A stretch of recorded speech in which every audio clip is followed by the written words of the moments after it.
Right now we're going to write another testing scenario for the activity item component, which is going to check that the value that we select by using this select element is going to show up on the right side inside of this box.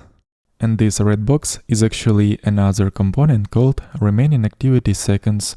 Let's take a look under which circumstances this component will be rendered. I'm gonna open up activity item component, and right here inside the template we're seeing that we render remaining activity seconds component only in that case when seconds to complete property of an activity object will not be equal to 0.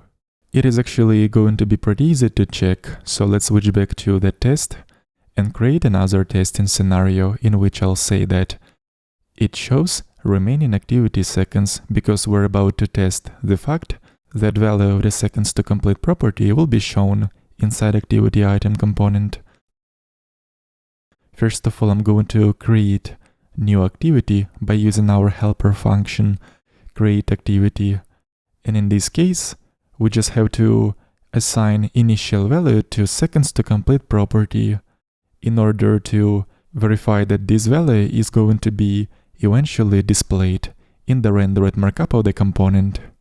Once again, if this value is not going to be equal to 0, the remaining activity seconds component will be rendered.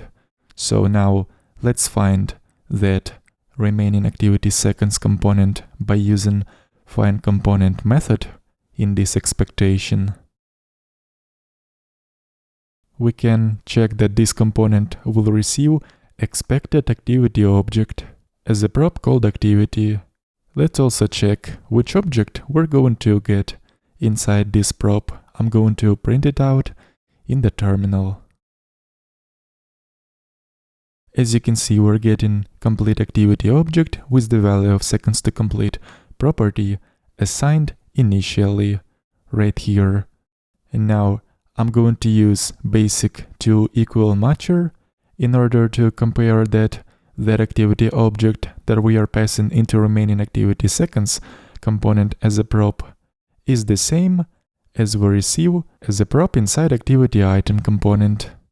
So firstly we mount activity item component, passing activity object as a prop, and then in our expectation we are comparing the activity object that is going to be eventually passed inside remaining activity seconds component with initial activity object that we have used for rendering activity item component.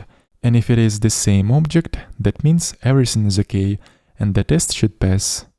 It is passing, and now I'm going to add another scenario which will basically check an opposite.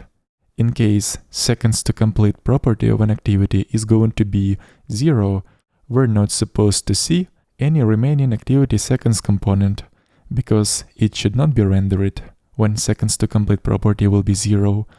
Let's describe this scenario as follows. It does not show remaining activity seconds if seconds to complete field of an activity is set to 0. And in order to make this component not to be rendered, we have to use 0 value for seconds to complete property of an activity. So right here I'm going to pass 1 override that will get passed into activity item component, and eventually we are checking that remaining activity seconds component should not be shown at all. Basically, it should not be rendered. After this, in our expectation, we can call method exists, and if this method returns false, that means remaining activity seconds component is not rendered. Let's just compare it with literal value false. And the test is passing, that means we don't see a remaining activity seconds component in this case, just like we expect. But if seconds to complete property will be different from 0, in this case remaining activity seconds component will be shown and our test will start to fail. So let's revert this change, remove this modifier only, and run all tests in the project. All of them are passing.